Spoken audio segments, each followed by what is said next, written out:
You know, it says a lot about the current state of the world that the existence of UFOs was confirmed and discussed in an open hearing of the U.S. Congress this year. And somehow that may not even make the top 5 list of 2023 news stories. The committee heard testimony from 3 witnesses today. One was a former Navy commander, one was a former Navy pilot. Both of them claim to have seen UAPs, as well as a former intelligence officer. Now bear with me here and set aside the conspiracy theories, the X-Files, and the tinfoil hat crowd for a second. Because the facts of the matter are, U.S. military pilots have seen and documented evidence of something in the skies that can't be explained by our current understanding of the world. It's caused problems for airplanes in flight, and we don't know what it is or whether it poses a national security threat. In those terms, UFOs, or for the rest of this conversation, we're actually going to call them by the more scientific term, UAPs, or Unexplained Anomalous Phenomena, and we're going to get into why that distinction is important in a little bit, but in those terms, UAPs pose some serious problems. And solving those problems will require a dramatic shift in government policy, public perception, and the way these conversations are framed. In short, what's needed is a UAP PR campaign. And former Navy Lieutenant Ryan Graves is one of the folks leading that charge. From a national security perspective, just having unknowns unto itself is a serious issue. It has nothing to do necessarily with us drawing a conclusion about their origin and thus attaching some type of threat narrative. You may recognize Lieutenant Graves as one of the people who testified in that congressional hearing this summer. And through his work, he is driving a national campaign to destigmatize the reporting of UAPs, demystify the phenomena, and de-escalate wildly unfounded speculation in a field where the conversation has traditionally been driven by folks like this guy. What if what we have there is an extraterrestrial skull? I'm Dusty Weiss from PodCamp Media. This is Lead Balloon, a podcast about important tales from the world of PR, marketing, and branding, told by the well-meaning communications professionals who live them.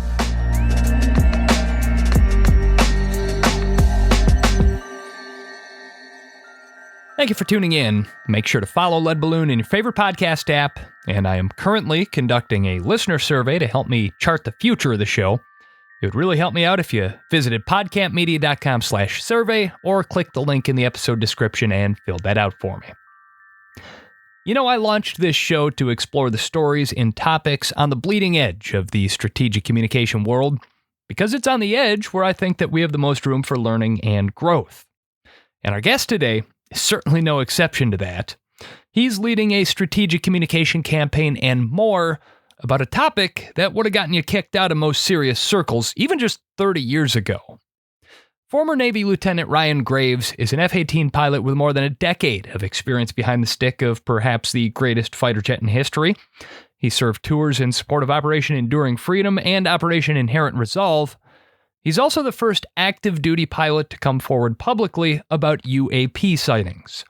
He was one of 3 experts to testify in front of Congress in this summer's high-profile UAP hearing, and he's currently dividing his time between several different ventures in that domain, including as a founder of Americans for Safe Aerospace, an organization for military and civilian pilots to advocate for support, research, and public information about aviation UAP encounters. So, Lieutenant Graves, thank you so much for bringing your expertise and joining us here on Lead Balloon. Well, it's my pleasure being here, Dusty. Thanks for having me.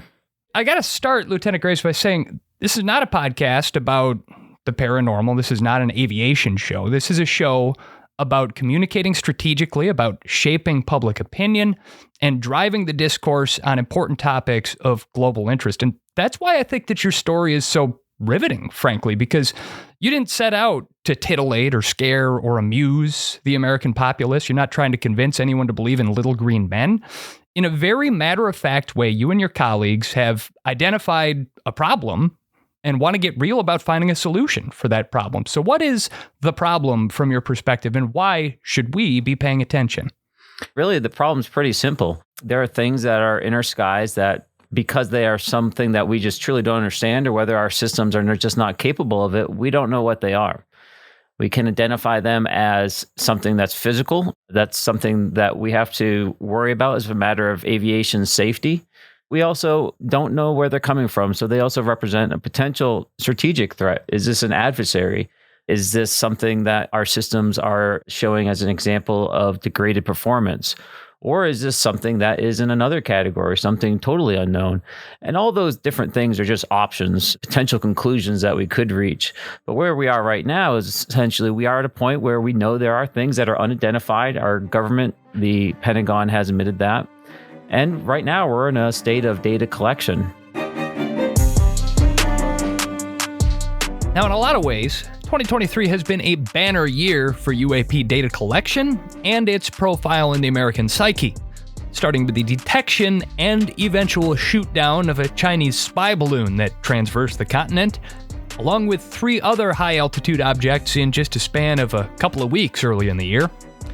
Media coverage and even the White House press secretary may have made light of it at the time. There is no indication of aliens or extraterrestrial activity with these recent takedowns.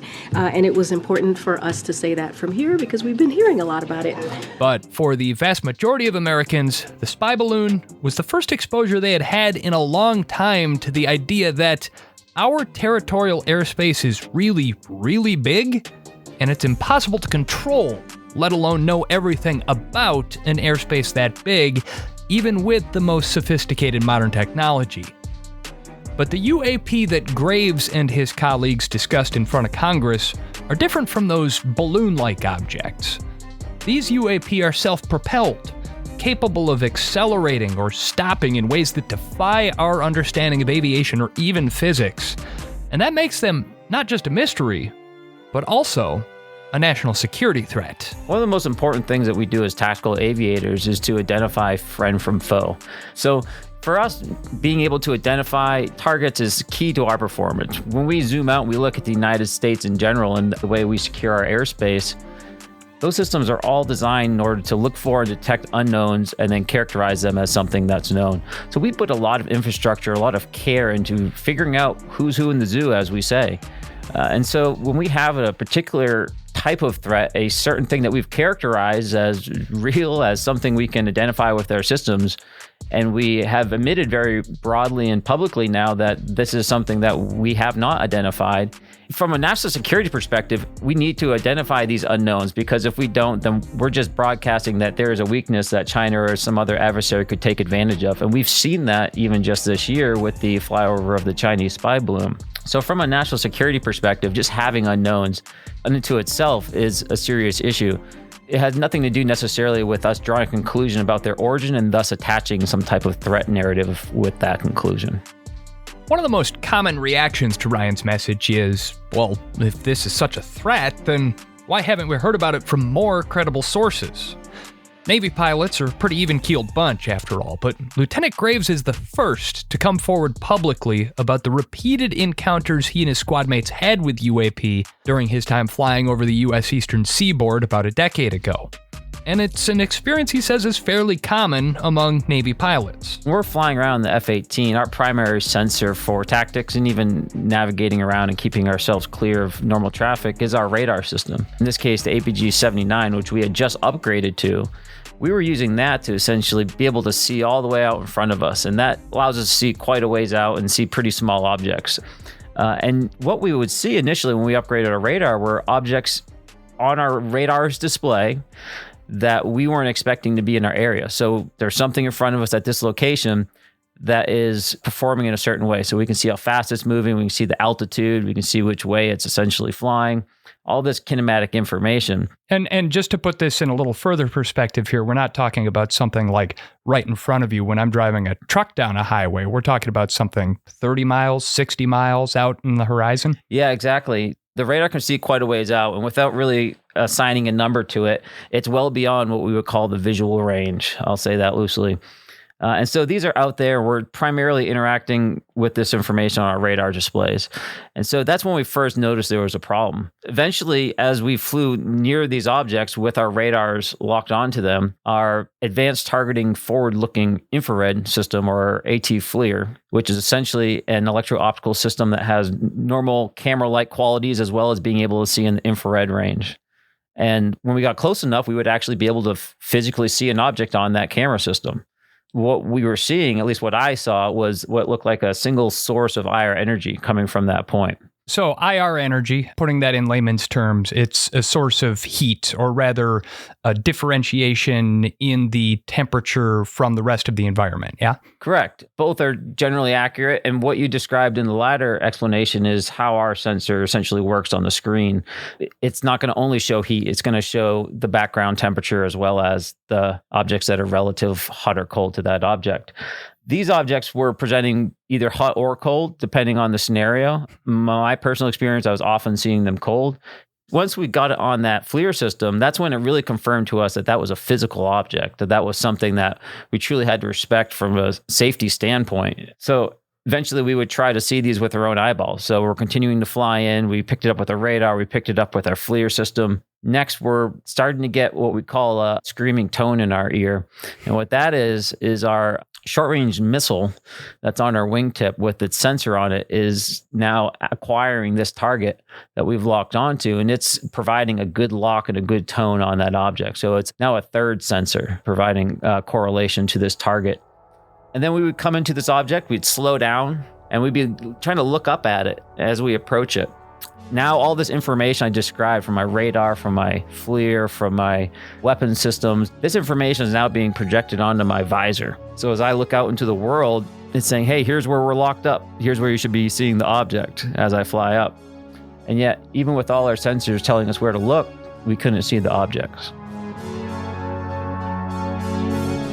In Navy parlance, when a plane flies into the same section of sky as another object on radar, they call that a merge. And while Ryan experienced repeated merges with these unknown sensor phenomena, he never saw anything with his own eyes. I was only able to acquire it through the sensors. I would come up to the merges and I would not be able to see them, much like I just described. And that was essentially the status quo for maybe the next several weeks as this issue continued. We began to simply just stay away from the objects. We would go to a new sub-training area in our working areas if one was in that area. And eventually, about 3 weeks after, we had our first near midair with one of these objects. It was an unexpected close pass. That's different than us going up to a merge purposefully in order to examine it. This was totally an unknown to the pilot at the time. And what happened was 2 aircraft from my squadron with 4 people total. Essentially, the 2 aircraft are flying side by side up to the working areas, and they climb up. They fly out to this point over the ocean, and that point is like a stoplight, essentially, where all the traffic goes through there. And so you have departing traffic 1,000 feet below, arriving traffic here, and then once you get past that point, you disperse into your area. Well, right at that point was one of these objects that was completely stationary. It was one of the kinematic profiles that we would see out of these objects, where they were completely stationary over the ground without due regard for the wind, right? So high winds, 50, 60, 70 knots, and you have this object stationary at, say, 12,000 feet. That was the scenario, although the aircrew at the time did not have a radar lock on this object. They were unaware of it. And they proceeded through that point, and directly at that point was one of these objects. It came within about 50 feet of the lead aircraft, and it split the section, went between the 2 aircraft. The pilot in the lead aircraft was able to gain a visual sighting of the object, and this was the first time that we had been able to do so. He described it as a dark gray or a black cube inside of a clear sphere. He estimated the diameter to be about 5 to 15 feet. That was the first time that we've had that physical description of the object, although we had it on subsequent events and subsequent near midairs later down the road. This kept happening over a course of how long while you guys were operating in this theater? We left the area in 2015. The entire squadron left on deployment. So that made it about a year and a half that we were experiencing this. And when we left, there was no assumption or really anything other than jokes about UFOs or UAPs. You know, we went from assuming it was a radar glitch to assuming it was like a blue program that started operating in the wrong area. So top secret American aircraft. Yeah, something like that perhaps. Even though it didn't really make sense, that's what we assumed. As we were leaving, there was concern that maybe this was an adversary, that someone was potentially using this as an opportunity to learn about our aircraft and our tactics and our frequencies that we put out. And this was a method to do so. But we left, and we assumed the problem would continue to escalate. But pilots were continuing to have these issues, and they continue to have these issues all the way up to my last report was about 2 months ago of pilots on the East Coast experiencing these objects. In fact, When I came back from that deployment, I went to Mississippi, where I became a flight instructor for the Navy, back where I trained. About 4 years after I started that gig, I got a call from one of my former students who told me that, hey, he's all grown up now. He finished his training. He's gone through his training F-18. Now he's out in the fleet. And he went out and he was seeing these same objects about 8 years later. And so it's truly been a generational problem for pilots. And this is something that, the military has acknowledged exists. It even comes up in flight briefings. Hey, if you see one of these things, give it some space. For the love of God, don't engage it.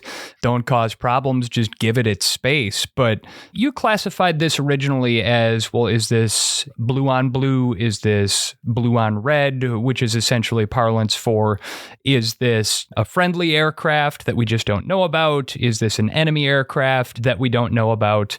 Our mutual acquaintance, Dr. Michael Lembeck, with whom you co-chair an American Institute of Aeronautics and Astronautics Committee on UAPs. Dr. Lembeck likes to classify this as the blue, red, green problem, being as there's a third option there, which we could jokingly call the greens or the little green men. But having observed these phenomena up close, what about your experience convinces you and the majority of aviators who have experienced it that this is not conventional human technology? It's a great question. We typically define our limits of aviation technology by how fast we can go, how long we can stay airborne, how high we can go, how fast we can change direction, all those kind of kinematic things which are easily registerable on my radar system. And what we would see is that objects would be performing in ways that were not consistent with the type of aircraft that we have within our arsenal. For example, we have helicopters to go stationary and vertically. We have fighter jets to go extremely fast, and we have some surveillance aircraft that go very high, and they all have different strengths and weaknesses in each one of those categories. What we're seeing out of these objects is their ability to do all of those. So they can hover completely stationary, and in spite of the fact that in the upper atmosphere, you're usually under some degree of hurricane force winds. People experience that all the time when they're flying cross country, and a trip from California to New York is much faster than a trip the other way around because you have the jet stream at your back.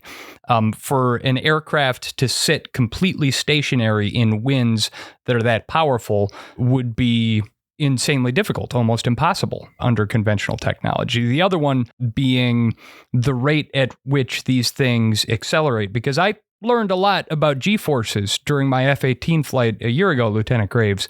And so I can tell you that just accelerating under 7 Gs is enough to put most people unconscious, let alone you have an object that starts at 0 velocity and accelerates past the speed of sound in an instant, as some of your colleagues have described. That would turn most human beings into mush, let alone rip any aircraft to pieces. Our materials and our bodies just can't take that sort of acceleration. Absolutely. Even at these accelerations we're talking about, even our computer chips and materials would not be able to survive these types of accelerations, never mind the human body. This requires very specialized engineering if we were to have technology like that.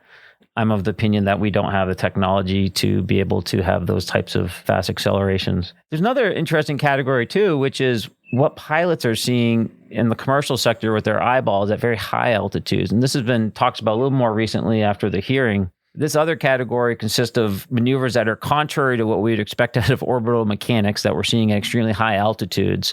And those are represented by being able to perform holding patterns, what appears to be at, in orbit altitudes.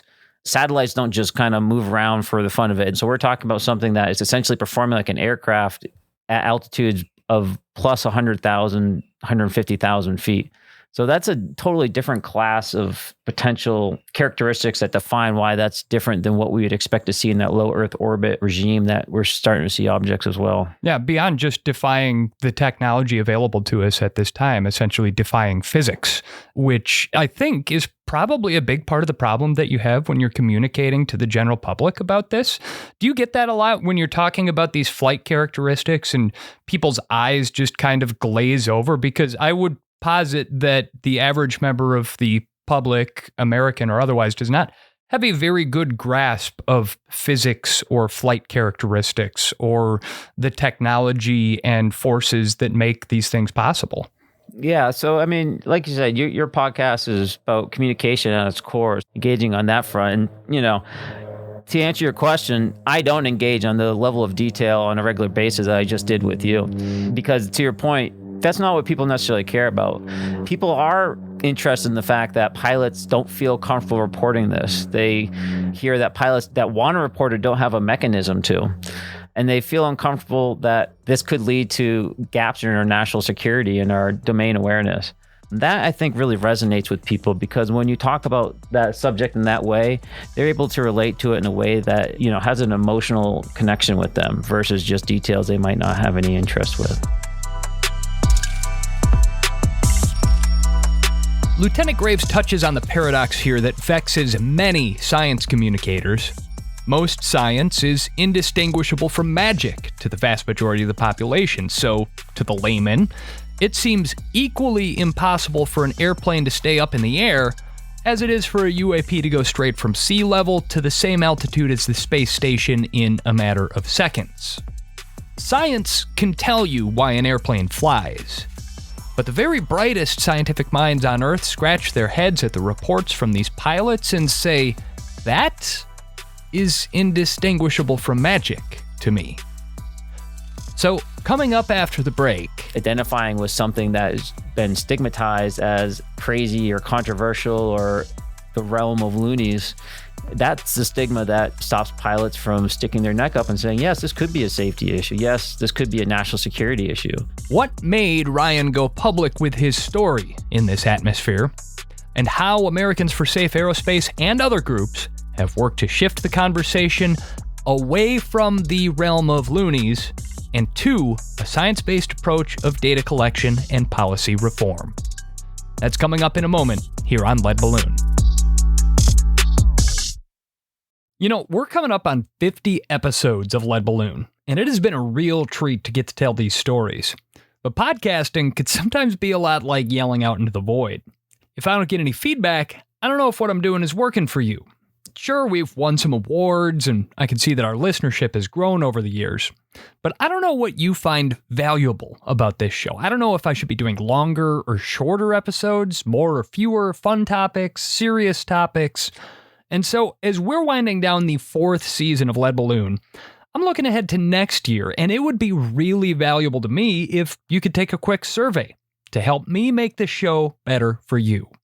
2 minutes of your time is all I'm asking. Visit podcampmedia.com/survey, and I'll drop a link to that in the episode description as well. That's podcampmedia.com/survey. And speaking of milestones, hey, here at PodCamp Media, we recently published our 250th branded podcast episode on behalf of clients. If you want to learn more about launching a podcast for your brand, visit podcampmedia.com. Let's get a meeting on the calendar. This is Lead Balloon, and I'm Dusty Weiss. There is something in our skies that contemporary science can't explain. Aviation experts who have seen the data say conclusively that these unexplained anomalous phenomena don't seem to move like any type of aircraft or spacecraft we're aware of. And they do things that should be impossible under our understanding of how physics works. And yet, some U.S. Air Force pilots who have observed UAPs would rather hide the tapes than report it through the official chain of command, according to testimony given at a congressional hearing this summer. That is how strong the stigma is, according to former Navy pilot Lieutenant Ryan Graves, and he would know. He was the first active duty pilot to go public with his UAP experience. Now, as the founder of Americans for Safe Aerospace, he's driving a publicity and influence campaign aimed at encouraging pilots to report their encounters to the government and urging the government to then make those data available so we can suss out what threat these UAP might pose to aviation and national security. But first, they have to drive away that tinfoil hat stigma that has long been attached to the topic.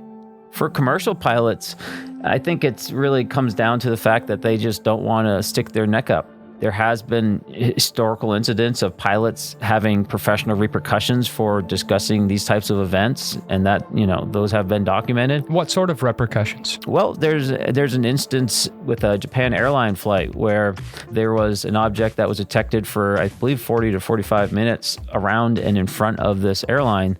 NORAD was actually activated to intercept and to respond to this event. And afterwards, the pilot, who was actually a Japanese pilot of that flight, lost his medical certificate for, I think, 4 or 6 years afterwards, after reporting it to his chain of command. He eventually got it back after that time period, but it was a direct result of that sighting and of his reporting of it.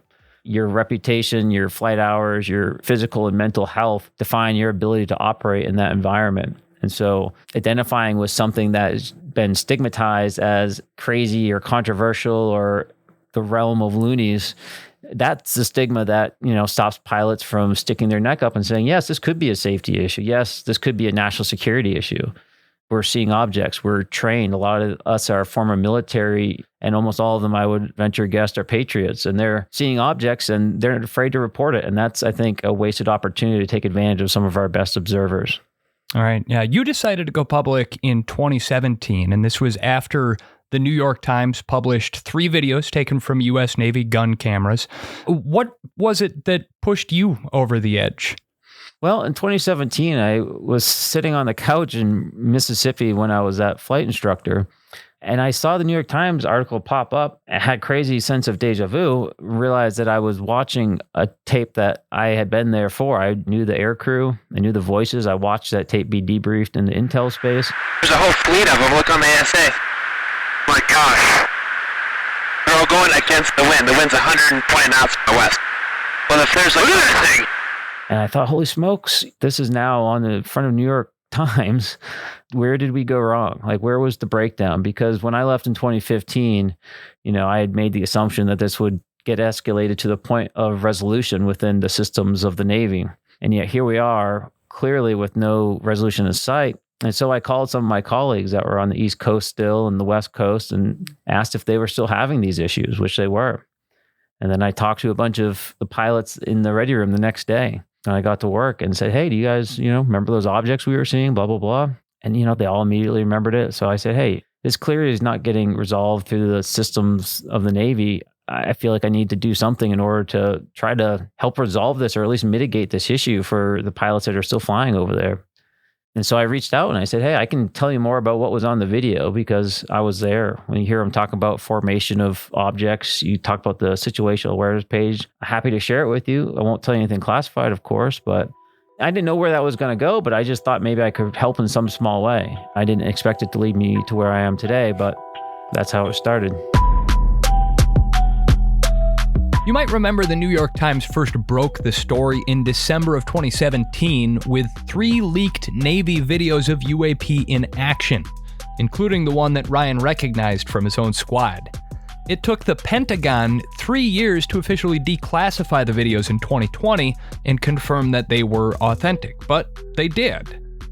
During that time, however, there was no rush among Ryan's aviation peers to go public with their stories, but behind the scenes, the tides were turning. When I started speaking to the Senate Armed Service Committee in D.C. and the Senate Select Committee on Intelligence, the Senate, and when I started talking to New York Times in 2018 timeframe, I did reach out to pilots in my network to say, hey, I'm doing this. I'm talking to New York Times right now. I'm talking to these people, and here's what I told them. And I need someone to stand up and validate what I've said. So would you care sharing your stories? And that's what they did. So they spoke to New York Times off the record. They spoke to the Senate Armed Service Committee as well. And they went back to their active duty lives and continue to live so privately. As the face of the movement for transparency and disclosure, Ryan has had to be especially conscious of how he's perceived if his mission is going to be taken seriously.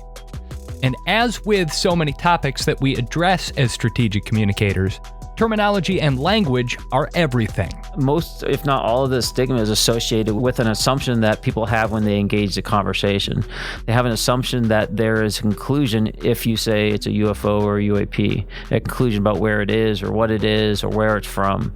And so really it's about just avoiding that conversation about conclusions. And people don't realize they're jumping to it.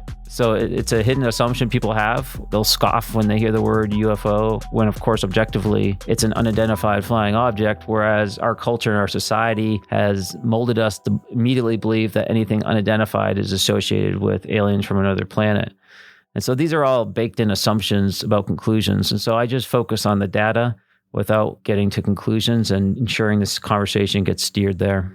Even the term unidentified flying object makes some assumptions, because based on our current understanding of flight, to call these flying objects is completely erroneous. Flight involves forward propulsion of some kind. Flight involves lift generated by the movement of air over a wing.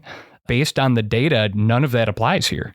Theoretically, I mean, you're absolutely correct. If you were to quote unquote take a flying object and put it into space, it could no longer fly.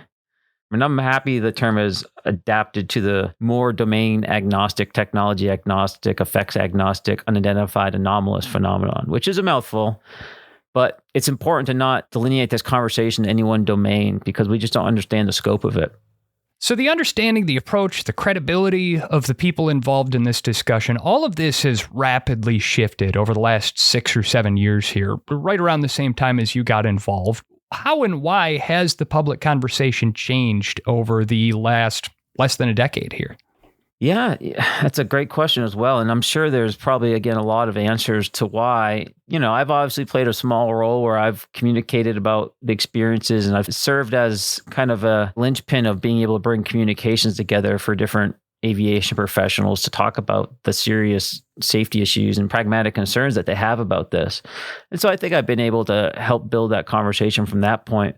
But more strategically and larger picture, I think the reality is that the tools that we're flying around with and that are available on the commercial markets are sufficient quality that it's very hard to just hide the fact that these things are there.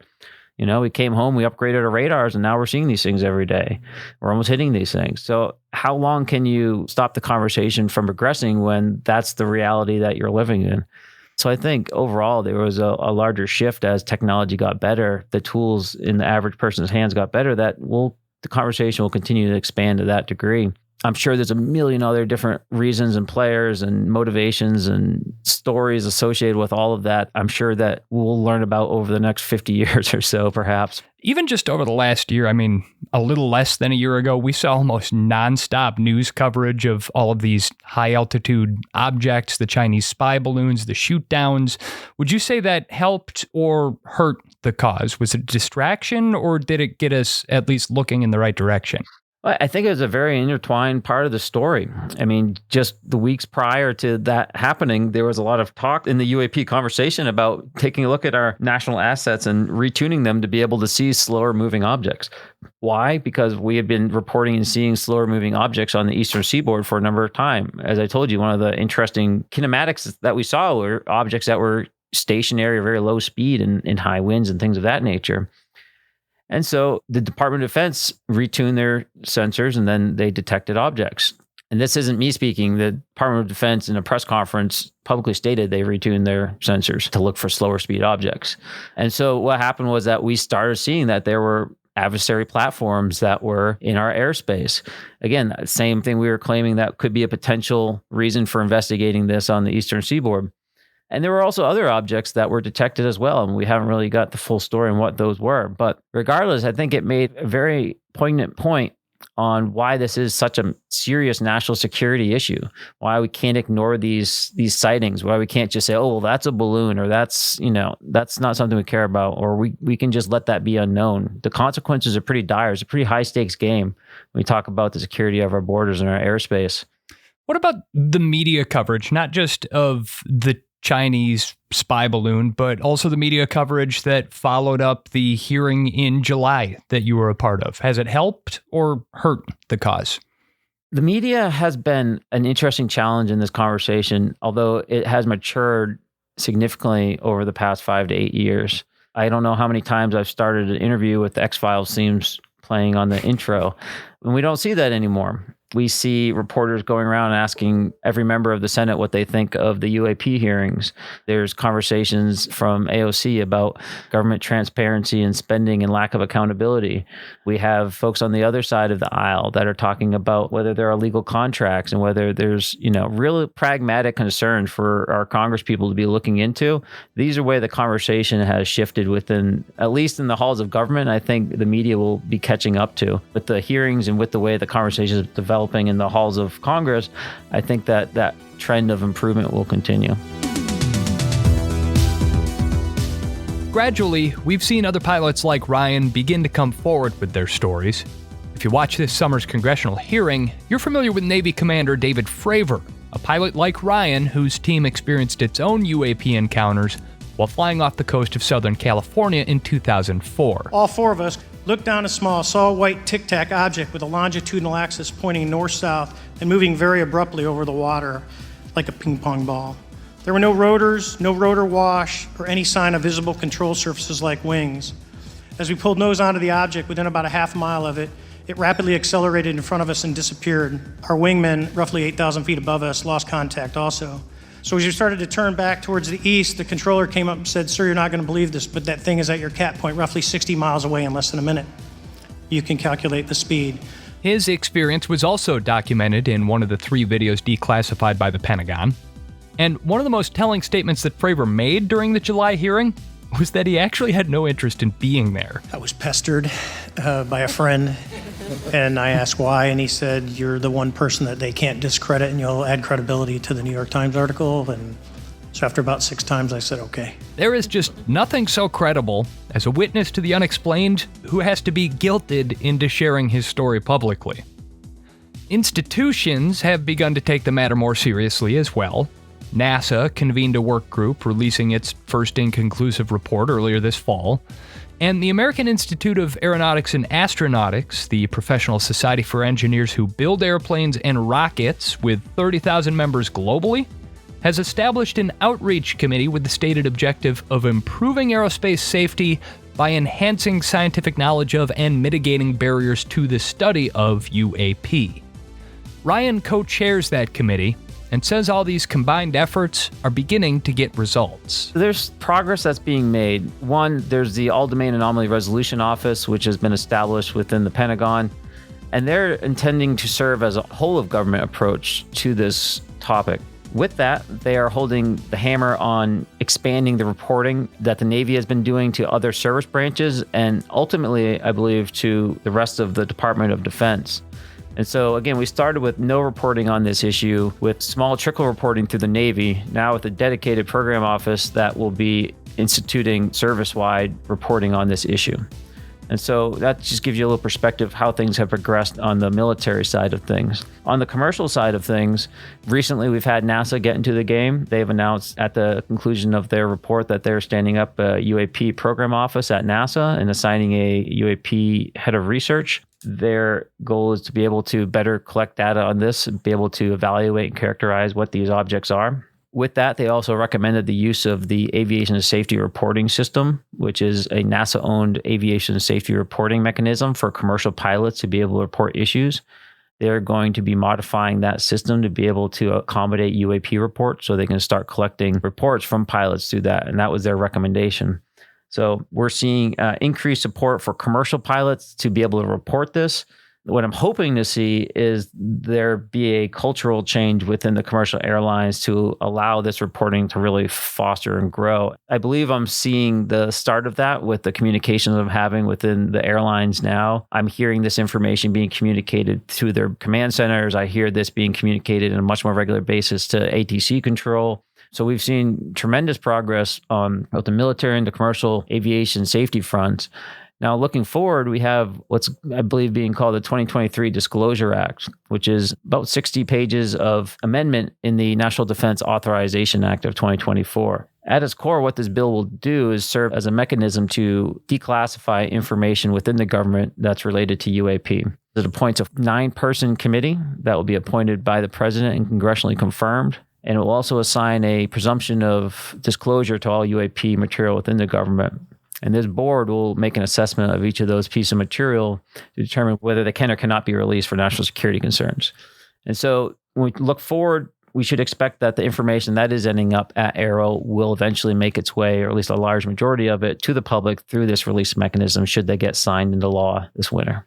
Americans for Safe Aerospace, the organization that you founded to advocate for destigmatization, transparency, and more UAP reporting, that organization now has nationwide, 5,000 members? Do I have my math right on that? 10,000 as of last update, believe it or not, yeah. You guys did well in the aftermath of the congressional hearings. My goodness. So now 10,000 members. Can you speak to the membership a little bit more? We have a few categories of membership. So the 10,000 number is our general membership, and anyone can join that. They can go to safeaerospace.org. They don't have to put in a zip code, but we encourage people to do if they are from the United States, because that will enable us to share that information with their representatives in Congress when we go to communicate to them to let them know that your constituents do actually care about this issue. We also have an advisory board where we have thought leaders from academia, from industry, from policy side in DC, communications, and even all the way to the UAP issue. The UAP task force former director is one of our advisors as well. And so we've built out what we think is a smart cross-section of expertise of folks that are inside out. They're inside of industry. They're professionals that haven't been engaging with this conversation for the most part in any real professional sense, but they are now kind of stepping out to the plate to be able to provide their professional expertise to this problem. And then we have another cohort, which is our pilot leadership group, which is a collection of pilots that have stepped forward to put their name behind this conversation, to serve as advocates in this conversation as we move forward. You know, Ryan, I've always considered myself a pretty curious person. I think that curiosity is an important part of storytelling, and I think that storytelling is an essential skill for strategic communicators. But I also think that curiosity is just one of those essential parts of what makes us human beings. And so I find it a little bit baffling and maybe even a little bit enraging that the government impulse as it regards UAPs has always been, well, we need to classify this and keep it locked away from the public. And frankly, the public's impulse has largely been, I'm not really interested in all that stuff. Why is it, do you think, that this deeply mysterious issue is so far from a top priority for the government bureaucracy and for society in general? Wow, we got a lot of problems right now. Maybe that's one reason. And, you know, much like in aviation, you got to work on the closest alligator to the canoe. If this is something that's been around for a while and represents something that much larger than us, then, you know, we probably have more present small concerns that are relevant to us, perhaps. And that's just, you know, I can't imagine that's the truth, but like that's just one way of perhaps rationalizing it. I think that there's something to that. I think that as human beings, we don't like problems that make us seem small and insignificant in scale. And I think that most people see a problem like that and say, just not interested. I'll just say I've had this theory where a lot of times I'll engage with people or I hear the question, why should I care? Or why do I care? And I think a lot of people dismiss that question as they assume it's like, why should I care about something as interesting as quote unquote aliens or something that's an unknown such as that? Where's your sense of exploration or curiosity? But I don't think that's really what they're saying. I don't think they're saying, I just don't care on that topic.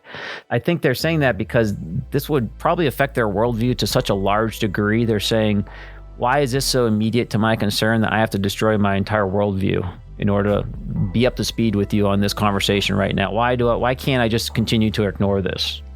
I think that's really what they're asking. Former Navy Lieutenant Ryan Graves, founder of Americans for Safe Aerospace and Merged Point Consulting, also the host of the Merged podcast. Thank you so much for joining us on this episode of Lead Balloon. Thanks for having me, Dusty.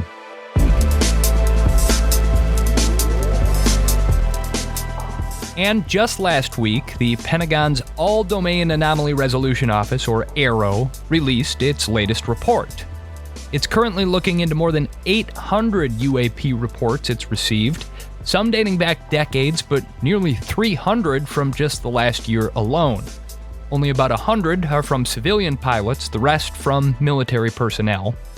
And AARO reports that most of these can be explained away as equipment inadequacy, in error in perception, balloons, drones, debris. but about 5% of them are just plumb inexplicable. I'd be remiss here if I didn't also thank Dr. Michael Lembeck, who introduced me to Lieutenant Graves and serves as his co-chair on the AIAA UAP Integration and Outreach Committee. Try saying that 5 times fast. Blood Balloon is produced by PodCamp Media, where we provide branded podcast production services for businesses. Our podcast studios are located in the heart of beautiful downtown Milwaukee, Wisconsin, but we work with brands all over North America. PodCampMedia.com. I was the writer and story editor for this episode, Emily Kasinger, the dialogue editor, and music for this episode by Ghost Beats, the Europa Proto-Harmonic Symphony Orchestra, and St. Nullum. So until the next time, folks, thanks for listening. I'm Dusty Weiss.